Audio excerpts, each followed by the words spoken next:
বা সন্তান কেন মায়ের সুরত হয়, সন্তান কেন বাবার সুরত হয়। দেখবেন কোন কোন সন্তান মার চেহারা পায়, আবার কেউ কি বাবার চেহারাও পায়। সন্তান কি জন্য মায়ের মতো হয়, আবার এই সন্তানরাই আবার কি জন্য বাবার জন্য হয়, বাবার মতো হয়।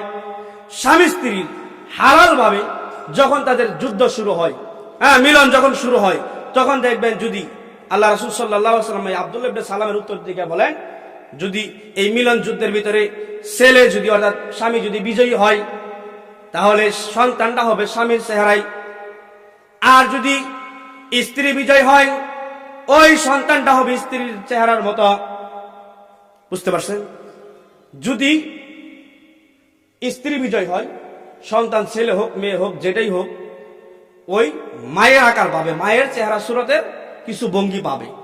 আর যদি স্বামী বিজয় হয়, ছেলে হোক মেয়ে হোক, ওই স্বামী অর্থাৎ বাবার চেহারা সুরতের একটা কি আকার ভঙ্গিমা সে পাবে। এখন বলতেছে মুহাম্মদ, তুমি এই কথাও সত্য বলছো, তোমার এই উত্তরও সঠিক, এই উত্তরও সঠিক। আর 3 নাম্বার প্রশ্নটা যে বলতেছিলাম যে জান্নাতের খাবার কি হবে, প্রথম বলছে জান্নাতীদেরকে জান্নাতে যখন দিব সর্বপ্রথম খাবারটা কি দিব। হাদিসের ভিতরে ওই যে নাসাই শরীফের 1493 নম্বর হাদিসের ভিতরে বলেন, আল্লাহ পাক রব্বুল আলামিন যখন জান্নাতীদেরকে জান্নাতে দিবেন, দেওয়ার পরে মাছের কলিজার একটা অতিরিক্ত অংশ আছে, মাছের কলিজা না, আমরা বরাবর আমাদের সমাজে সরে গেছে, আল্লাহ জান্নাতীদেরকে মাছের কলিজা দিয়ে খাওয়াইব। মূলত হাদিসের ভিতরে জান্নাতীদেরকে মাছের কলিজা দিয়ে খাওয়াবে এমন কিছু লেখা নাই, বরং লেখা আছে জান্নাতীদেরকে যে প্রথম খাবার খাওয়াবে মাছের কলিজার অতিরিক্ত একটা অংশ।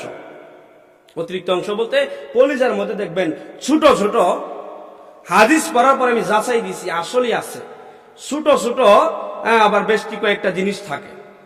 এইটি দেখবেন কলিজার চাইতে বেশি মজা। এই উত্তর যখন দিচ্ছেন, বলছে তোমার 1 নাম্বার উত্তর জিজ্ঞাসা করছিলাম সর্বপ্রথম কিয়ামতের আলামত কি, এটা বলছো, এটা উত্তর সঠিক হয়েছে। 2য় নাম্বারটা জিজ্ঞাসা করছিলাম আপনার সন্তান কেন মায়ের মতো হয়, সেই সন্তানটা আবার কেন বাবার মতো হয়, সেই সঠিক উত্তর তুমি দিয়েছ। এই সেম উত্তর তুমি যেটা দিয়েছ এটা তাওরাতেও পেয়েছি, ইনজিলেও পেয়েছি, জাবুরেও পেয়েছি, বিদায় তুমি সত্য কথা বলেছ। এবং 3 নাম্বার মাছের অতিরিক্ত কলিজার অতিরিক্ত অংশ দিয়ে জান্নাতীদেরকে প্রথম খাবার দিবে, এই কথাটা বলছো, এই কথাটাও সঠিক।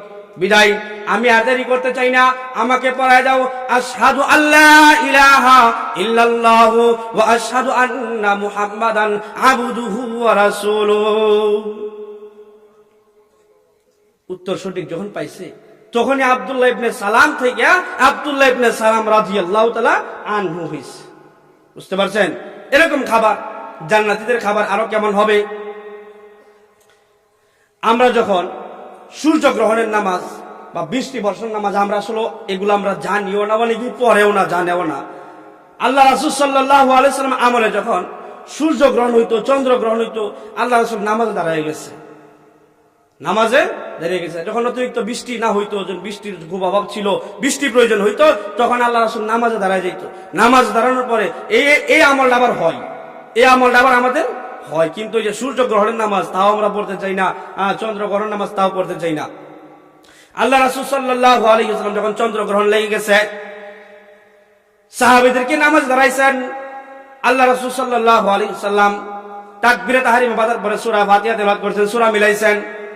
কিন্তু সাহাবীরা পিছন দিক থেকে দেখবেন মুসল্লি যদি ইমামের পিছনে দাঁড়া, ওই মুসল্লি ইমাম সাহেব কি করে মোটামুটি ফলো করতে পারে, কারণ তার সামনেই থাকে, ঠিক আছে না। যদি মন ওই দিকে নাও যা, আল্লাহ রাসূল সাল্লাল্লাহু আলাইহি ওয়াসাল্লাম ইমামতি করতেছেন, প্রত্যেক দিনের মতো নামাজ পড়াইতেছেন, কিন্তু প্রথম রাকাতে সেজদা দিয়েছেন 2টা, রুকু দিয়েছেন 2টা, রুকু দিয়েছেন 2টা, সেজদাও দিয়েছেন 2টা, রুকু 2টা দিছে, অর্থাৎ ওই নামাজের রুকু 2টাই দিতে হয় বা দিচ্ছে। আল্লাহ রাসূল সাল্লাল্লাহু আলাইহি ওয়াসাল্লাম হাদিসের মধ্যে লেখছে, 1 রাকাত নামাজ যখন পড়ছে রুকুর আগে দিয়া আল্লাহ রাসূল সাল্লাল্লাহু আলাইহি ওয়াসাল্লাম সামনের দিকে এরকম ভাবে গেছে, নামাজে দাঁড়াইছে, এখান থেকে সামনের দিকে গিয়া যখন কি ধরতে চাইছিল, ধরতে পারে নাই, আবার পিছনে চলে আসছে, আবার আইসা নামাজ পড়তেছে, রুকুত গেছে, সেজদা দিছে, দেওয়ার পরে আপনার 1 রাকাত পড়ার পরে 2য় রাকাতের জন্য আবার দাঁড়াইছে। 2য় রাকাতে যখন আবার দাঁড়াইছে, এরকম ভাবে তেলাওয়াত করতেছে, হঠাৎ মাঝখানে যেখানে দাঁড়াইছিল সেখান থেকে পিছনে চলে আসছে, পিছনে ভয়ে যখন প্রকম্পিত হয়ে পিছনে চলে আসছে, আবার সামনের দিকে চলে গেছে। 2 রাকাত নামাজ শেষ হওয়ার পরে সাহাবায়ে কেরাম জিজ্ঞাসা করছে, ইয়া রাসূলুল্লাহ, ইয়া হাবিবাল্লাহ সাল্লাল্লাহু আলাইহি ওয়াসাল্লাম, অন্যান্য দিন নামাজ পড়ি, কিন্তু আজকে যেমন আশ্চর্য একটা ঘটনা আপনার ভিতরে দেখলাম, অতীতে কোনোদিন নামাজ পড়লে সামনের দিকেও যান নাই, অতীতে কোনোদিন নামাজ পড়লে পিছনের দিকেও যান নাই, কিন্তু আজকে যখন নামাজ পড়ছেন প্রথম রাকাত দেখলাম আপনি সামনের দিকে গেছেন, সামনের দিকে গিয়া হাত বাড়ায় যেন কি ধরতে চাইছিলেন কিন্তু ধরতে পারেন নাই, কাহিনী কি? আবার দ্বিতীয় রাকাত দেখলাম আপনি পিছন দিকে আসলেন, মনে হয় যে ভয় পাইছেন, আবার সামনের দিকে আবার যে জায়গায় নামাজ পড়ছেন সেই জায়গায় চলে গেছেন, কাহিনী কি? বলে আসলে কি তোমরা দেখছো? যে আমরা দেখছি, আমরা দেখছি। বলতেছে যে প্রথম রাকাতে যখন নামাজ পড়লাম আল্লাহ পাক রব্বুল আলামিন আমাকে প্রথম রাকাতে জান্নাত দেখাইছেন, সুবহানাল্লাহ। দ্বিতীয় রাকাতে আল্লাহ জাহান্নাম দেখাইছেন। মুসা আলাইহিস সালাতু ওয়াস সালাম অন্যান্য নবীরা বলছে আল্লাহ তোমার জান্নাতটা দেখতে চাই বলে সম্ভব না, আল্লাহ তোমার জাহান্নাম দেখতে চাই বলে সম্ভব না। আল্লাহ রাসূল সাল্লাল্লাহু আলাইহি ওয়াসাল্লাম আমাদের নবী বলছে আল্লাহ তোমার জান্নাতটা দেখতে চাই, তোমার জাহান্নামটাও দেখতে চাই। আল্লাহ রাসূল সাল্লাল্লাহু আলাইহি ওয়াসাল্লামের কথার উত্তরে আল্লাহ পাক রব্বুল আলামিন জিবরাইল আমিন আলাইহিস সালাতু ওয়াস সালামকে বলছেন মেরাজে আসলে আয়েশা তো দেখতে হবে, কিন্তু আমার বন্ধু যেহেতু চাইছে দেখার জন্য দেরি করে লাভ নাই, তোমার এক হাতে তোমার ডান হাতে আমার জান্নাত নিয়ে নাও, তোমার বাম হাতে আমার জাহান্নাম নিয়ে নাও। প্রথম রাকাতে জান্নাত দেখাইয়া দিবা, দ্বিতীয় রাকাতে জাহান্নাম দেখাইয়া দিবা, সুবহানাল্লাহ। এই যখন নামাজ পড়ছেন প্রথম রাকাতে জান্নাত দেখাইছেন, তা আল্লাহ রাসূল সাল্লাল্লাহু আলাইহি ওয়াসাল্লাম যে হাত নিয়ে ধরতে চাইছিলেন ধরতে পারেন নাই, কি ধরতেন? হ্যাঁ, সাহাবায়ে কেরাম জিজ্ঞাসা করছে ইয়া রাসূলুল্লাহ কি ধরতে চাইছিলেন, ধরতে পারেন নাই? আল্লাহ রাসূল সাল্লাল্লাহু আলাইহি ওয়াসাল্লাম বলেন আমি যখন প্রথম রাকাত যখন নামাজ পড়লাম হাত যখন সামনের দিকে বাড়াইলাম কি যেন ধরতে চাইছিলাম, ধরতে পারি নাই। তোমরা এটাই তো জানতে চাইছো যে ইয়া রাসূলুল্লাহ, এটাই জানতে চাইলাম। আমি ধরতে চাইছিলাম মূলত আঙ্গুর গাছের, আঙ্গুর গাছ না আঙ্গুর গাছের ডালা, পুরা ডালাও না, আঙ্গুর গাছের ডালার ভিতরে শাখা প্রশাখা, পুরা শাখা প্রশাখাও না, ওই শাখা প্রশাখার ভিতরে আঙ্গুলের জুফরা, তাও বড় জুফরা না, ছোট্ট একটা জুফরা ধরতে গেছিলাম। এত বড় এত বড় এত বড় আমি ধরতে পারি নাই, দুই হাত দ্বারা ধরলাম। ধরার পরে যখন আমি রাখতে পারলাম না আল্লাহ রাসূল সাল্লাল্লাহু আলাইহি ওয়াসাল্লাম বলেন জিবরাইল আবার জান্নাতের পিছনে নিয়ে গেছে, আমি ধরতে পারি নাই। করে কতটুকু বড়? স্বাভাবিক হইলে না 1 কেজি 2 কেজি হইতো, আনুমানিক আর কি বললাম। আল্লাহ ইয়া রাসূলুল্লাহ কতটুকু বড় হইতো আনলেন না? কতটুকু বড় হইলো এটা তোমাদেরকে কিভাবে বুঝাবো? তবে এতটুকু ভাবে বুঝাইতে পারি, এত সুন্দর করে বুঝাইতে পারতাম না, কারণ আমি তো আনতে পারি নাই, বরাবর দেখাইতে পারতাম, যেহেতু আনতে পারি নাই কতটুকু বড়। ওই একটা জুফরা যদি, একটা আঙ্গুরের সরা যদি আনতাম, আনেওয়ালা উম্মত আমি নবী সহ, আমার স্ত্রী সহ, আমার সাহাবায়ে কেরাম তোমরা সহ, আনেওয়ালা উম্মত কিয়ামত পর্যন্ত মুমিন মুমিনাত বান্দি বান্দা যত মানুষ আসতো এক জুফরা থেকে কিয়ামত পর্যন্ত আঙ্গুর খাইতো, কিন্তু কিয়ামত পর্যন্ত আঙ্গুর খাইলেও একটা জুফরা শেষ হইতো না। খাবার কত বড় ছিল! একটা আঙ্গুরের গাছ না, আঙ্গুর গাছের একটা ডালও না, ডালের শাখাও না, শাখার প্রশাখাও না, বলে আঙ্গুর গাছের আগায়। আঙ্গুর গাছ দেখছেন না অনেকেই, দেখবেন যে ডাল সাইডে গিয়া শাখা ছাড়ছে, প্রশাখা ছাড়ছে, একেবারে আগায় গিয়ে আঙ্গুরের জোফরা একটা হইছে। ওই একটা আঙ্গুরের সরা বা জুফরা আপনারা যেটা বলেন, এইটা যদি আল্লাহ রাসূল সাল্লাল্লাহু আলাইহি ওয়াসাল্লাম আনতেন, আল্লাহ রাসূল বলে আমি নিজে সহ, আমার স্ত্রীরা সহ, আমার সাহাবায়ে কেরাম তোমরা সহ, আনেওয়ালা উম্মত কিয়ামত পর্যন্ত যত মানুষ আসতো, যত বান্দা আসতো বান্দি আসতো, সবাই যদি খাইতো একটা জুফরা শেষ হইতো না। কত বড় খাবার! চিন্তা করছেন? আবার জিজ্ঞাসা করছে ইয়া রাসূলুল্লাহ, ইয়া হাবিবাল্লাহ সাল্লাল্লাহু আলাইহি ওয়াসাল্লাম, প্রথম রাকাতের বিষয়বান বুঝলাম, কিন্তু দ্বিতীয় রাকাত আপনি আমার মনে হয় আমাদের মনে হইতেছে ভয় পাইছেন, ভয় পায় পিছনে চলে আসছেন, কাহিনী কি? দ্বিতীয় রাকাতের কাহিনী হলো, দ্বিতীয় রাকাতে জিবরাইল বাম হাত দিয়া জাহান্নাম দেখাইছেন। জাহান্নামের ভয়, জাহান্নামের শাস্তি আযাব দেখে আমি এত ভয় পাইছি, আমি নবী নামাজের স্থানে থাকতে পারি না, পিছনে চলে আসছি। চিন্তা করছেন? আমি নবী নামাজের জায়গায় থাকতে পারিনি, আমি পিছনে চলে আসছি। ওই যে বললাম যে 60 হাত লম্বা বানাইবো, ইউসুফ আলাইহিস সালামের মতো সৌন্দর্য দিব, আপনার এই যে মুহাম্মদ সাল্লাল্লাহু আলাইহি ওয়াসাল্লামের মতো চরিত্র দিব, খাবারটা কেমন হবে খাবারের সংক্ষিপ্ত বর্ণনা দিলাম। তারপরে কয়টা গুণ হইলে, কয় গুণে গুণান্বিত হইলে আল্লাহর জান্নাত পাওয়া যায়। জান্নাত কি দিয়ে বানাইছেন? স্বর্ণের ইট, রূপার ইট বললাম। জান্নাতের মশলা কি দিয়া হবে তা বললাম। জান্নাতের কঙ্কর কি দিয়া হবে তা বললাম। জান্নাতীদেরকে আল্লাহ যে কুদরতি ভাবে এক হাতে গ্লাস নিয়ে, এক হাতে জগ নিয়ে শরবত পান করবেন তাও বললাম। জান্নাতের খাবার কি হবে, প্রথম খাবার কি হবে, কিয়ামতের প্রথম বর্ণনা কি, সব বুঝাইলাম। এখন ওই যে বললাম যে পাত্র পাত্রী দেখছেন পছন্দ হয়েছে, বাড়ি দেখছেন পছন্দ হয়েছে, তাহলে আত্মীয় করার মজা পাইবো। ওই জান্নাত কি দিয়া বানা, আরো বহু সারা রাত্র চলে যাইব, কিন্তু বর্ণনা করে শেষ করতে পারতাম না, সময় সংক্ষিপ্ত, এই জন্য আমি সংক্ষিপ্ত বোঝানোর চেষ্টা করতেছি। এই যে জান্নাতটা বানাইছেন আল্লাহ, এত নিয়ামত আল্লাহ কুদরতি ভাবে, হ্যাঁ, বান্দারে পান করাইবো পানি, সুবহানাল্লাহ, এক হাতে গ্লাস নিব, এক হাতে জগ নিব, কত মানে যারা এই ভাগ্যী হবে, এই সৌভাগ্যবান হবে, তাদের কত খুশ নসিব, সুবহানাল্লাহ বিহামদি।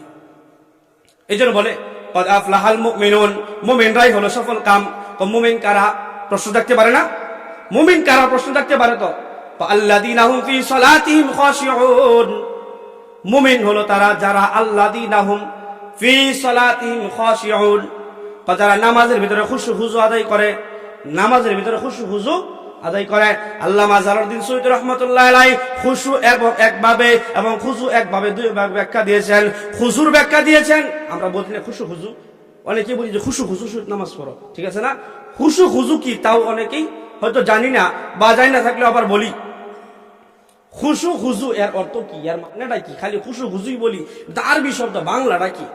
আল্লামা জালালউদ্দিন সৈয়দী রাহমাতুল্লাহ আলাইহি বলেন, আপনার খুজু এর ব্যাখ্যা দিচ্ছেন। খুজু এর ব্যাখ্যা হলো হাত, পা, অঙ্গ প্রত্যঙ্গ, চোখ, কান, আপনার কি এগুলা কি নামাজের ভিতরে ঠিক রাখা, নামাজের ভিতরে ঠিক রাখা। আমি যখন আল্লাহর সামনে দাঁড়াইলাম নামাজ পড়ার জন্য, চেয়ারম্যান সাহেবের সামনে যখন মেম্বার দাঁড়া, তখন তো এমন ভাবে সোজা হয়ে দাঁড়া, লড়াইলি নিয়ে একটা কাট কমে যা। মেম্বার যখন উপজেলা চেয়ারম্যানের সামনে দাঁড়া, তখন সে এমন ভাবে স্ট্রং হয়ে দাঁড়া যে দুইটা কাট নিয়ে এবার কমে যা, ঠিক আছে না? লড়াচড়া করা করে না। কিন্তু হাজারো চেয়ারম্যানের চেয়ারম্যান, হাজারো বাদশার বাদশা, যে আল্লাহ পাক রব্বুল আলামিন যাদেরকে ওয়ান টাইম ম্যানেজার বানাইছেন, ওয়ান টাইম ম্যানেজার বানাইছেন, শুধু ম্যানেজারি করে গেছে এতটুকুই না, ম্যানেজারি করে গেলাম ততটুকুই না, আল্লাহ পাক রব্বুল আলামিন কিয়ামতের দিন বলবে, আলা সাবধান হও, কুল্লুকুম রাঈন ওয়া কুল্লুকুম মাসউলুন আন রাইয়াতিহি, প্রত্যেকেই দায়িত্বশীল এবং দায়িত্ব যা আদায় করছো, কে কতটুকু আদায় করছো, দায়িত্ব জবাব দিয়া জান্নাতে যাও, জবাবটা দিয়া জান্নাতে যাও। এই দুনিয়ার একটা সাধারণ মানুষ আরেকটা সাধারণ মানুষের সামনে, অর্থাৎ একটা হলো উপর মহলের পদে আছে, একটা একটু নিচু মহলের পদে আছে, এই বিধায় উপর মহলের লোকের সামনে নিচু মহলের লোকটা দাঁড়াইতে গেলে চেয়ারম্যানের সামনে মেম্বার স্ট্রং হয়ে দাঁড়া, আপনার উপজেলা চেয়ারম্যানের সামনে আপনার ইউনিয়ন চেয়ারম্যান খুব শক্ত হয়ে দাঁড়া, আপনার কি ম্যাজিস্ট্রেটের সামনে দাঁড়া, এরকম ভাবে কি আপনার এমপির সামনে উপজেলা চেয়ারম্যান খুব স্ট্রং হয়ে দাঁড়া, কারণ না জানি খুব বেয়াদবি হয়ে যায় এই কথা। কিন্তু হাজারো সরদারের সরদার আহকামুল হাকিমিন, যেদিন উনাকে ছাড়া দ্বিতীয় আর কোনো বিচারপতি থাকবে না, বলবো তোমরা দুনিয়ায় যে যত বড় বিচারপতি ছিলা, ওই বিচার কি করছো না করছো ওগুলার জব আমার কাছে দাও, কারণ তোমরা ছিলা ওয়ান টাইম আর আমি আছি ফুল টাইম, এই জন্য আমি ফুল টাইম মালিকের কাছে জবাব দিয়া তারপর যাও, কারণ হক কি আদায় করছো কিনা, হক কি আদায় করছো কিনা। গত বছর আপনাদের বয়ান করছিলাম, মনে আছে কিনা, বাদশাহ আলমগীর টুপি বিক্রি করে তার সংসার চালাইছে, বলছিলাম আপনাদের এখানে। বাদশাহ আলমগীর টুপি বিক্রি করিয়া সংসার চালাইছে, রাষ্ট্র কোষাগারটা সে এক টাকাও দখল করে না, এক টাকাও কি সে খাই নাই। শুধু এটা না, উমর রাদিয়াল্লাহু আনহু যখন রাষ্ট্রনায়ক ছিলেন, উমর রাদিয়াল্লাহু তাআলা আনহুর কাছে একজন বিচার নিয়ে গেছে, বিচার নিয়ে যাওয়ার পরে উনি কফি বাতি জ্বালাইছে, রাষ্ট্রের হিসাব করতেছেন, রাষ্ট্রীয় টাকা দিয়ে রাষ্ট্রের বাতি জ্বালাইয়া হিসাব করতেছেন। হিসাব করার পরে উনার কাছে ব্যক্তিগত একটা বিচার নিয়ে গেছেন, ব্যক্তিগত একটা বিচার নিয়ে গেছেন। উমর রাদিয়াল্লাহু জিজ্ঞাসা করছে, তুমি কি রাষ্ট্রীয় বিচার নিয়ে আসছো না তোমার ব্যক্তিগত বিচার? বলছে, আমি তো ইয়া আমিরুল মুমিনিন, আমি আপনার কাছে আমার ব্যক্তিগত একটা বিচার নিয়ে আসছি, ব্যক্তিগত একটা বিচার নিয়ে আসছি। উমর রাদিয়াল্লাহু আনহু এই কথা বলতেই ফু দিয়ে রাষ্ট্রের বাতিটা নিভাইয়া দিছে, রাষ্ট্রীয় টাকা দিয়া যে বাতি জ্বলতেছিল সেই বাতিটা নিভাইয়া দিছে। তার মানে উনি তো অবাক হয়ে গেছে, সাহাবী, আপনার কাছে ভালো কথা বিচার নিয়ে আসলাম, আপনি বাতি বন্ধ করে দিলেন। বল, তুমি যে রাষ্ট্রীয় বাতি দিয়া তোমার ব্যক্তিগত বিচার করার পাওয়ার আমার নাই। রাষ্ট্রীয় টাকা দিয়ে যে বাতি জ্বলে সেই বাতির আলো দিয়ে তোমার ব্যক্তিগত বিচার করার পাওয়ার আমার নাই। বিদায় তোমার ব্যক্তিগত বাতি থাকলে জ্বালাও, না হয় অন্ধকারে বিচার দাও। কারণ রাষ্ট্রের টাকা দিয়ে যে বাতি জ্বলতেছে, আমি রাষ্ট্রের গণনা করতেছি, রাষ্ট্রীয় হিসাব কি করতেছি, আমি সারাদিন কি করলাম, আগামীকালকে কি করব, রাষ্ট্রীয় কাজে হিসাব করতেছি। রাষ্ট্রের বাতি আমার জন্য ব্যবহার করা যায়, যেহেতু তোমার ব্যক্তিগত বিচার আনছো, তোমার ব্যক্তিগত বিচার রাষ্ট্রীয় বাতি জ্বালায় শোনার অধিকার আমার নাই। এই জন্য বলবো, কে কতটুক দায়িত্ব পালন করলা, কে কতটুক দায়িত্ব পালন করলা। শুধু মেম্বার, চেয়ারম্যান, এমপি, মন্ত্রী, ইমাম, মুয়াজ্জিন, খতিব, খাদেম তারাই যে ফাঁসবো না, আপনিও ফাঁসবেন, আমিও ফাঁসবো। কারণ আমিও একটা সংসারের মেম্বার, আপনিও একটা সংসারের মেম্বার। আপনার অধীনে ছেলে আছে, মেয়ে আছে, মা আছে, বাবা আছে, ভাই আছে, বোন আছে, শ্বশুর শাশুড়ি আছে। তাদেরকে কতটুকু আপনি রাখছেন, তাদের হক কতটুকু পালন করছেন? আপনার উপর হক ছিল আপনার বোনকে পর্দা করুন, আপনি পর্দা করেন নাই। আপনার উপর হক ছিল আপনার মাকে পর্দা করুন, আপনি পর্দা করেন নাই। আপনার উপর হক ছিল আপনার ফ্যামিলিকে পর্দা করুন, তাও করেন নাই। এগুলো কতটুকু মানছেন?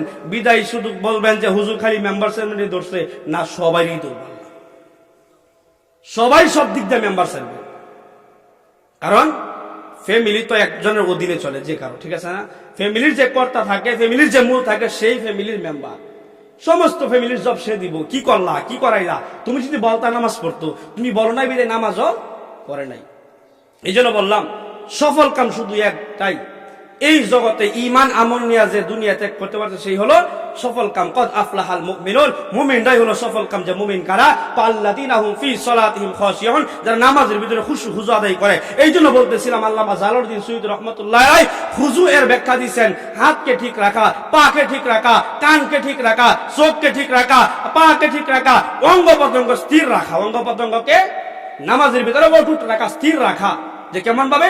নামাজে ওই দুনিয়ার বাদশার সামনে বাড়াইলে যেরকম ভাবে স্ট্রং হও, তার চেয়ে লক্ষ কোটি গুণ ভাবে স্ট্রং হইয়া আল্লাহর সামনে দাঁড়াইতে হবে। আমার চোখটা একটু লেগে গেছে, না জানি আল্লাহ আমার বেয়াদব বলে ঘোষণা দেয়, ঠিক আছে না? কয়জন এটা মনে করি?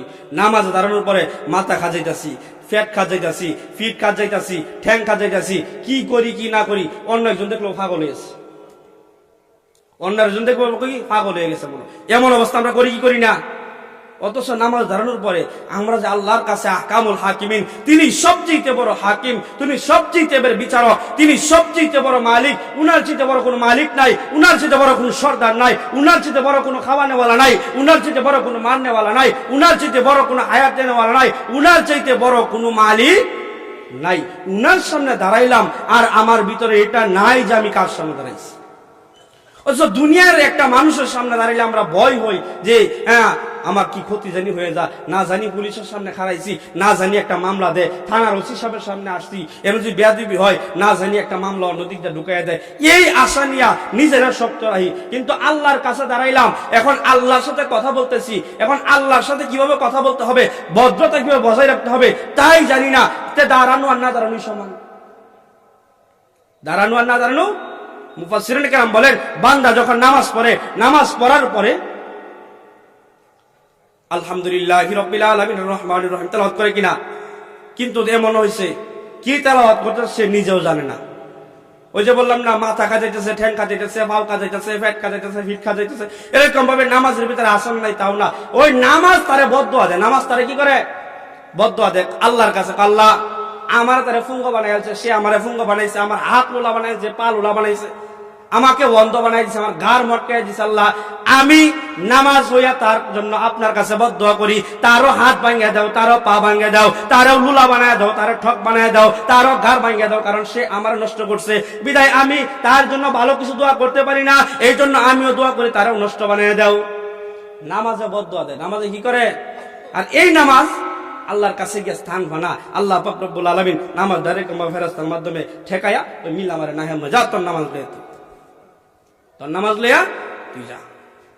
তদ্রুপভাবে নামাজ যদি হেফাজত করে, ওই নামাজ আল্লাহর কাছে দোয়া করে, আল্লাহ সে আমাকে সুন্দরভাবে হেফাজত করছে, আল্লাহ তুমিও তারে হেফাজত কইরো, তুমিও তারে হেফাজত করো। আর এই নামাজে কবরের আযাব ঠেকাইব, এই নামাজে মিজানের পাল্লায় ওজন দিব, এই নামাজে ফুলসিরাত পার করতে সহজ হয়ে দিব, এই নামাজে কিয়ামতের দিন যখন আর কোন ছায়া থাকবে না, আর কোন কারো দিকে কোন তাকানোর সময় থাকবে না, মা আর মা থাকবে না, বাবা ও বাবা থাকবে না, বোন ও বোন থাকবে না, ভাই ও ভাই থাকবে না, কেউ অন্য কেউ কারো দিকে তাকাইবে না এবং কেউ কারো চিনবে না। ওই দিন নামাজ সঙ্গী হবে, ওই দিন রোজা সঙ্গী হবে, ওই দিন হালাল খাওয়া সঙ্গী হবে, ওই দিন হারাম সঙ্গী হবে না, ওই দিন সুদ সঙ্গী হবে না, ওই দিন ঘুষ সঙ্গী হবে না, ওই দিন নেক আমল এবং ঈমানটাই শুধু সঙ্গী হবে। ওই দিন নামাজ পাহারা দিব আল্লাহ, ওই যে সে আমার হেফাজত করছিল, আল্লাহ তোমার আমি কই, আল্লাহ তুমি মিজানের ফাল্লায় তার হেফাজত করো, আল্লাহ তুমি ফুল সিরাতের সহজে পার করে দাও, এখানেও তার হেফাজত করো, আল্লাহ কবরে আযাব দিও না, এখানেও হেফাজত করো আল্লাহ। এখানে আর কোনো মানুষ নাই, মা ছেড়ে দিছে, বাবাও ছেড়ে দিছে, ভাই ছেড়ে দিছে, বোন ছেড়ে দিছে, সন্তান ছেড়ে দিছে, স্ত্রী ছেড়ে দিছে আল্লাহ। এখন আমি নামাজ তো আর ছাড়তে পারি না, আমি নামাজের হেফাজত করছে আল্লাহ, আমি নামাজে সুপারিশ করি, তুমিও তার হেফাজত করো। এই জন্য হুজুর ব্যাখ্যা কি? হুজুর ব্যাখ্যা হলো অঙ্গ প্রত্যঙ্গকে ঠিক রাখা, আর খুশুর ব্যাখ্যা হলো একমাত্র দিলকে ঠিক রাখা, কলবকে ঠিক রাখা। কিন্তু আমাদের সমাজে এমন বহু নামাজি আছে, নামাজ পড়তে দাঁড়াইছে, সাইড দুহানের মালিক, এশার নামাজ পড়তে দাঁড়াইছে, দাঁড়ানোর পরে ইমাম সাহেব সালাম ফিরাইছে, ইমাম সাহেব বলে 3 রাকাত নামাজ পড়ছে, সে আর ওই দিকতে নামাজ ধরে নাই, বলছে ইমাম সাহেব হুজুর আজকে 3 রাকাত নামাজ পড়লেন, কারণ কি? ইমাম সাহেব মনে করতেছে ইমাম সাহেব সন্ধি খাইতেছে, কি হলো আসলে 3 রাকাত? ইমাম সাহেব কয় মে ইমাম সাহেব আমি আসলে হিসাব করছি 3 রাকাত নামাজ পড়ছেন, কারণ কি? নামাজ যে 3 রাকাত পড়লাম, আপনি দলিলটা দেন কিভাবে 3 রাকাত নামাজ হচ্ছে? প্রত্যেক দিন এশার নামাজ দাঁড়াই আমি 4টা দোয়ানের হিসাব করি, আজকে 3টা দোয়ানের হিসাব করলাম, আরেক দোয়ান গেল কই, তার মানে অবশ্যই আপনি 3 রাকাত নামাজেই পড়ছেন। তাহলে চিন্তা করেন, হ্যাঁ কয় নাম্বার নামাজি?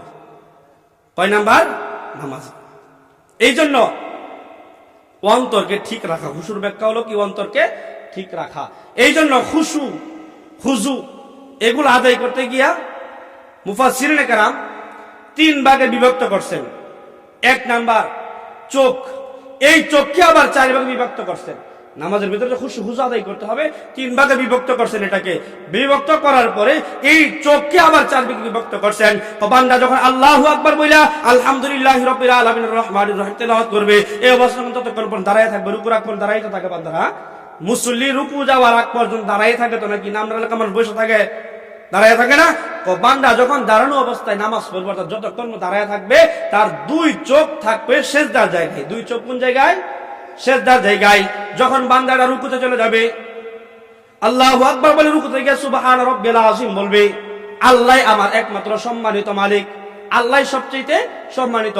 এই কথা যখন রুকুতে গিয়া মাথা নত করে স্বীকার করবে, তখন বান্দার 2 চোখ থাকবো 2 পায়ের বৃদ্ধাঙ্গুলির দিকে, 2 পায়ের বৃদ্ধাঙ্গুলির দিকে। বুঝানোর জন্য বলতেছি, বুঝেন যে হুজুর সুট্টুর দিল না, কি ওয়াজ করলো কইতে আয়া। চোখকে আল্লাহ 4 ভাগে, মুফাসসিরিনে কেরাম 3 ভাগে বিভক্ত করছেন। দাঁড়ানো অবস্থায় সেজদার জায়গায় 2 চোখ থাকবে, রুকু অবস্থায় 2 পায়ের বৃদ্ধাঙ্গুলির দিকে চোখ থাকবে। তদ্রূপভাবে সেজদা অবস্থায় 2 চোখ থাকবে নাকের দিকে। 2 চোখ কোন দিকে? নাকের দিকে। আবার যখন বসবে, আত্তাহিয়াতু প্রথম বৈঠক, দ্বিতীয় বৈঠক, তাশাহুদ যখন বসবে, প্রথম বৈঠকে শুধু তাশাহুদ পড়বে, দ্বিতীয় রাকাত তাশাহুদের পর দুরূদ শরীফ, তারপর দোয়া মাসুরা পড়বে। তো এই সময় 2 হাঁটুর মাঝখানে তার চেহারা থাকবে, চোখ থাকবে, 2 হাঁটুর মাঝখানে চোখ থাকবে। তদ্রূপভাবে 2য় নাম্বার বলছে কানকে ঠিক রাখা, কানকে ঠিক রাখা। অর্থাৎ আমি কি তেলাওয়াত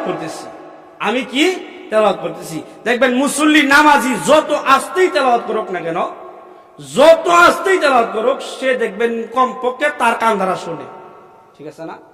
আমি যত আস্তেই তেলাওয়াত করি, কমপক্ষে আমার তেলাওয়াত আমি শুনবো, বা আমার তেলাওয়াত আমি কমপক্ষে বুঝতে পারবো। নামাজি যে তেলাওয়াত করে, তেলাওয়াতটা তার সহি কিনা, তেলাওয়াতটা বুঝতেছি কিনা, তার তেলাওয়াতটা সে নিজে বুঝতেছি কিনা, এটা অটুট রাখা, এটার উপর ইস্তেকামাত থাকা, এটা হলো খুশুর 2 নাম্বার। 3 নাম্বার হলো অন্তরকে ঠিক রাখা। নামাজে দাঁড়াইলাম, নামাজের পরে আপনার বুঝির কোনা বাজারে মন গেছে, আবার পশ্চিম বালিসান্দা আসে, আবার কান্দা হরা যা, আবার দুর্গাপুর যা, আবার আপনার এই যে এই সমস্যার নদীর যা, আবার কলমা আন্দা যা, এরকম ভাবে দৌড়াদৌড়ি করতেছে, এরকম অবস্থা ইমাম সাহেব নামাজ শেষ করে যাচ্ছে, এটা কোনো খুশু আদায় হলো না। 3 ভাগের ভিতরে চোখকে 4 জায়গায় ঠিক রাখা, এরপরে কানকে নিজে কি বলতেছি, আর যদি ইমামের উপর একতেদা করি, ইমাম সাহেব কি বলতেছে তাদের মন দিয়ে শুনি। আর 3 নাম্বার হলো কি? অন্তরকে ঠিক রাখা নামাজের ভিতরে। অন্তরকে ঠিক রাখা কিসের ভিতরে? নামাজের ভিতরে। নামাজি হলো 5 প্রকার। নামাজি কয় প্রকার? আরো জুড়ে হাত দেখান। নামাজি কয় প্রকার? ফলাফল 5 প্রকার। ফলাফল কয় প্রকার? নামাজি কয় প্রকার? ফলাফল কয় প্রকার? নামাজিও 5 প্রকার, ফলাফল 5 প্রকার। 1 নাম্বার নামাজি হয়তো মাঝে মাঝে জানাজার নামাজ পড়ে, বিশাল গুরুত্ব আছে জানাজার নামাজে, আর নাহলে জুমার নামাজ পড়ে, আর নাহলে 2 ঈদের নামাজ পড়ে, এটা হলো 1 নাম্বার নামাজি। 1 নাম্বার নামাজি। দেখবেন ফজরের নামাজ নাই, জোহর নাই, আসর নাই, আর ফজর এবং জোহর আজানে কলিমুতি মরে গেছে, 10টা জানাজা গোসল করে 8টা বাজে রেডি জানাজা পড়ুন লাগবো। 10টা বাজে জানাজা পড়িয়া আবার হুইতা ঘুম দিছে, আসর গেছে, মাগরিব গেছে, আশা গেছে, পরে জিগা বউ বা তুই দিলা বাদ দাও। আসর জোহর মাগরিব আসা একটারও খবর নাই। ফরজ নাই, নফল লয়ে টানাটানি। ফরজে আইন যেটা, এটা কোনো মূল্য নাই। ফরজে কিফায়া লয়ে সে টানাটানি। 2 ঈদের নামাজ, ওয়াজিব নামাজ, এগুলো লয়ে টানাটানি। আসলে ঈদের দিন ফজর নামাজও পড়ছে না, এই নামাজের দাম আছে। সারা সপ্তাহ 34 সপ্তাহ নামাজের কোনো খবর নাই। জুমার নামাজের সময় টানাটানি। জুমার নামাজ তো ফরজ না, জোহর নামাজ, ফজর নামাজ, আসর নামাজ এগুলো তো ফরজ ছিল। নামাজি 5 প্রকার। নামাজি কয় প্রকার? 1 নাম্বার, নামাজ পড়ে মাঝে মাঝে, অথবা নামাজ ধরে আর ছাড়ে। নামাজ ধরে আর ওই যে জোহর পড়ছে, আসর নাই, আসর পড়ছে, মাগরিব নাই, মাগরিব পড়ছে, আশা নাই, আশা বললে ফজর নাই, অথবা শুধু ঈদের নামাজ পড়ছে, অথবা শুধু জানাজার নামাজ পড়ে। এই নামাজ ধরে ছাড়ে, ধরে ছাড়ে, এই নামাজির কোনো ফায়দা নাই। এই যে যেই কয়টা নামাজ পড়লো, এই নামাজে চেষ্টা করবো তারা জান্নাতে নেওয়ার জন্য। কিন্তু বাকি যেই ওয়াক্ত নামাজ পড়ছে না, যেই কয় রাকাত, যেই কয় ওয়াক্ত নামাজ পড়ে নাই, এই জান্নাত, এই নামাজি এবং যেই নামাজগুলো কাজা করছে বা পড়ে নাই এবং যেই নামাজগুলো পড়ছে, তারে মাঝখানে দিয়া 2-1 নামাজ যেটাকে পড়ছে এক দিকে থাকবো, যেগুলো পড়ে নাই এদিকে এক দিকে থাকবো। তারে 2 হাত দিয়ে 2 দিনে টান দিব। এই যে নামাজ পড়ছে, জোহরের নামাজ যদি পড়ে থাকে, বাকি সারেব তো পড়ে নাই, কথার কথা। জোহরের নামাজে বলবো, বাকি সারেব করে আসর, মাগরিব, এশা, ফজর, আমি তোর ডাক দিছি, হুন যে কি কও। আমি যে জোহর হয়ে তোরা বললাম, আসর পড়ছে না, মাগরিব পড়ছে না, এশা পড়ছে না, ফজর পড়ছে না, খালি জোহরই পড়ছি। এখন তোর হওয়ার বেশি না আমার হওয়ার বেশি? 4 ওয়াক্ত পড়ছে না, 1 ওয়াক্ত পড়ছে। এখন কি 4 ওয়াক্ত পড়ছে না, 1 ওয়াক্ত পড়ছে? 1 ওয়াক্ত নামাজ তোর পাওয়ার থাকলে তুই জান্নাতে চলে যা। আমি তো পারতাছি না। কারণ কি? আমারে একলা হেফাজত করছে, তোরে 60 জন, তুই জোহর, আসর, মাগরিব, এশা, ফজর হেফাজত করছে না, বিদায় আমি টানলেও পারতাম না, তুই জান্নাতে উঠে যা। বিদায় নামাজ ধরে সারে, ধরে সারে, এই নামাজের বিনিময় জান্নাত হতে পারে না। 1 ওয়াক্ত নামাজ চেষ্টা করবো জান্নাতে নেওয়ার লাগা, কিন্তু 4 ওয়াক্ত নামাজ তারে জাহান্নামে বলে যাবে। বিদায় নামাজ ধরে সারে, এই অপকারের নামাজির ফলাফল জাহান্নাম। ফলাফল কি? জাহান্নাম। 2 নাম্বার, নামাজি নামাজ নিয়মিতই পড়ে, নামাজ নিয়মিত পড়ে। চোখ নামাজও নাই, চোখ হইলো ওয়ালো কিলে হাইডা দেহে। কান নামাজও নাই, বাহিরে কি আমার কেলা বদলাম কইতাছে শাস্ত্রলো হেডা শুনে। দিল নামাজও নাই, নামাজ একবার দিল গেছে বাজার, আবার দুর্গাপুর, আবার নেত্রকোনা, আবার ময়মনসিং, দিল ধরতেছে। এরকম ভাবে নামাজ পড়ে সালাম ফিরে শেষ, কিন্তু কোনটা কোনটা কি হয়েছে কিছুই কইতে না। নামাজ পড়ে, নামাজের পরে নামাজের মধ্যে চোখ নাই, কান নাই, দিল নাই, এই যে কোনো কিছুই নাই, কিন্তু ইমাম সাহেব সালাম ফিরে শেষ করেছে। হ্যাঁ, হায় আফসোস, কি হয়ে গেল বিষয়টা? ওই যে নামাজ ঠিক মতোই করলো, সময়ও ব্যয় করলো, কিন্তু নামাজের ভিতরে খুশু নাই। এই বিদায় নামাজ আর নামাজ রইল না, এই নামাজে বদদুয়া দিব। ওই যে বললাম না, আল্লাহ আমার নষ্ট করছো, তুমি তারা নষ্ট করে দাও, আমার হেফাজত করে নাই, তারা হেফাজত করার দরকার নাই। ওই নামাজে বদদুয়া দিব, আল্লাহ আমার ঠিকই নষ্ট করছে, বিদায় আমি তারা হেফাজত করতে চাই না, আল্লাহ তুমি তারা নষ্ট করে দাও। নষ্ট মানেই কর তুমিও জাহান্নামে যাও। 3 নাম্বার প্রকারই নামাজ হলো নিয়মিত নামাজ পড়ে। নামাজ ঠিকই পড়ে, সময়ও ঠিকই যা, কিন্তু নামাজ পড়ে যখন মন চলে যা বালিসান্দা বাজারে, আবার মনটারে নামাজে ফিরে এনে। যখন চোখ ওয়ালো চলে যা, আবার ফিরে এনে। যখন কান বাহিরে কিছু শুনতে চা, তখন আবার নামাজে ফিরে এনে। তো চইলা যা শয়তানের কাছে, আবার ফিরে এনে, আবার নিয়ে যা, আবার ফিরে এনে, আবার নিয়ে যা, আবার ফিরে এনে। এরকম ভাবে ঘাউড়াঘাউড়ি করতে থাকবে। দেখবেন সন্তানরা যখন বাবা যখন বাজারে নিয়ে যা, মজা কিনে দেওয়ার কথা বলে, টাকা আছে কিনা সন্তানেরা দেখে না, বলে আমার কিনে দিতেই হবে। না বাবা, টাকা নাই, মানতাম না। না বাবা, কিনে দিতে পারবো না, মানতাম না। দোকানদারা বলে দিব না, মানতাম না, দিতেই হবে। গাওরাগাড়ি করে কিনা সন্তান রে? এই যে আজকেও তো অনেক সন্তান, অনেক বাবা লোক গাওরাগাড়ি করছে। দোকানে আসছে, মজা কিনে দিলে হয়তো কিনে দিতে পারছে না, বা কম কিনে দিচ্ছে, তার মন মতো হইছে না। তদ্রুপ ভাবে এরকম ভাবে শয়তান খেলামেলা করে। আর নামাজিও শয়তানের থেকে বারবার মন কায়দা করে আনতে থাকে। এরকম বারবার চেষ্টা করে। মান জাদ্দা হওয়া জাদা, যে চেষ্টা করে সে সুতরাং ফল পায়। তো যেহেতু চেষ্টা করছে, এই অবস্থায় নামাজ শেষ। নামাজ পড়লো, সময় ব্যয় করছে, চেষ্টাও করছে, আগের নামাজ সময় ব্যয় করছে, নামাজও পড়ছে, সে আপনার চেষ্টা করে নাই, চেষ্টা না করার কারণে জাহান্নাম। আর 3 নাম্বার, নামাজ পড়ছে, সময় ব্যয় হয়েছে, চেষ্টাও করছে, যদিও নামাজ থেকে বাহিরে মন চলে গেছিল, আবার আনছে। এরকম আনতে আনতে আপনার নামাজ শেষ হয়েছে, এই চেষ্টা করার কারণে তো আল্লাহ সে আমার হেফাজত করার চেষ্টা করছে, বিধায় আমিও চেষ্টা করি। আল্লাহ আমি বলি, আমি আবেদন করি, সে যতটুকু চেষ্টা করছে আমার রাখার জন্য রাখছে, কিন্তু আমি পরিপূর্ণ তার জন্য চেষ্টা করি, আল্লাহ তুমি তার জান্নাত দিয়ে। 3 নাম্বার প্রকার জান্নাত বিনিময় নামাজের। নামাজ পড়ছে, চেষ্টাও করতেছে, এবং চেষ্টা করার কারণে বিনিময় হলো জান্নাত। আর 4 নাম্বার নামাজ হলো গাউস কুতুব পীর মুর্শিদের নামাজ। তারা নামাজ পড়ে, নামাজের ভিতরে মন দ্বারা অটল রাখাই, মন নামাজের বাহিরে জানা, পরে কেউ নামাজ পড়ে, এই নামাজের বিনিময় হলো কি? 4 নাম্বার নামাজির বিনিময় হলো আল্লাহর জান্নাত, সুবহানাল্লাহি হামদিহি। আর 5 নাম্বার নামাজি হলো নবী রাসূলদের নামাজ, আম্বিয়া আলাইহিস সালাতু ওয়াস সালাম নামাজ। তারা তো নিষ্পাপ, তাদের জীবনে কোনো গুনাহ নাই, তাদেরকে শয়তান আক্রমণ করতে পারে না, তাদের নামাজের বিনিময় হলো জান্নাত। নামাজি 5 প্রকার। নামাজি কয় প্রকার? 1 নাম্বার নামাজ দরে সারে, যেই নামাজ ধরছে এই নামাজ চাইবো জান্নাতে নেওয়ার জন্য, কিন্তু যেই নামাজ ছাড়ছে এই নামাজ তারা জাহান্নামে ঢুকবে। 1 নাম্বার দরে সারে নামাজ, বিনিময় হলো জাহান্নাম। 2 নাম্বার নামাজ পড়ে, নামাজের ভিতরে কানও ঠিক নাই, চোখও ঠিক নাই, অন্তরও ঠিক নাই, চেষ্টা না করার কারণে এর বিনিময় জাহান্নাম। 3 নাম্বার নামাজ সময় ব্যয় করছে, নামাজও পড়ছে, চেষ্টা করছে, চেষ্টার কারণে তার বিনিময় জান্নাত, সুবহানাল্লাহ। 4 নাম্বার নামাজ ওলি বুজুর্গদের নামাজ। ওই নামাজের ভিতরে শয়তান আক্রমণ করতেও পারে, নাও করতে পারে, তবে কমই পারে। যাদেরকে শয়তান আক্রমণ করে তারা সহি ওলি হতে পারে না, আর যারা ওলি হয় তাদেরকে সহজে শয়তান আক্রমণ করতে পারে না, তাদের বিনিময়ে নামাজের জান্নাত, সুবহানাল্লাহ। আর 5 নাম্বার নামাজি হলো ওলি আপনার আম্বিয়া আলাইহিস সালাতু ওয়াস সালাম নবী রাসূলদের নামাজ। তাদের নামাজের বিনিময় হলো জান্নাত, কারণ তাদেরকে শয়তান আক্রমণ করতেই পারে না। এই জন্য মুমিন কারা? নামাজের ভিতরে খুশু খুজু আদায় করে যারা, নামাজের ভিতরে খুশু খুজু আদায় করে যারা। এই জন্য মুমিন হতে চাই। মুমিন হলে কি আল্লাহ বিনিময় দিব তাও শুনলাম, মুমিন অবশ্যই সফল কাম তাও বুঝলাম। মুমিনের 1 নাম্বার গুণ হলো যারা নামাজের ভিতরে খুশু আদায় করে। 2 নাম্বার নামাজের ভিতরে অযথা কাজ, অযথা কথা, অযথা বিশ্বাস থেকে বিরত থাকে। 3 নাম্বার আপনার এই যাকাত আদায় করে। 4 নাম্বার লজ্জাস্থান হেফাজত করে। 5 নাম্বার আপনার হলো আমানত রক্ষা করে। 6 নাম্বার ওয়াদা রক্ষা করে। 7 নাম্বার হলো নামাজ যা ওয়াক্ত অনুযায়ী পড়ে।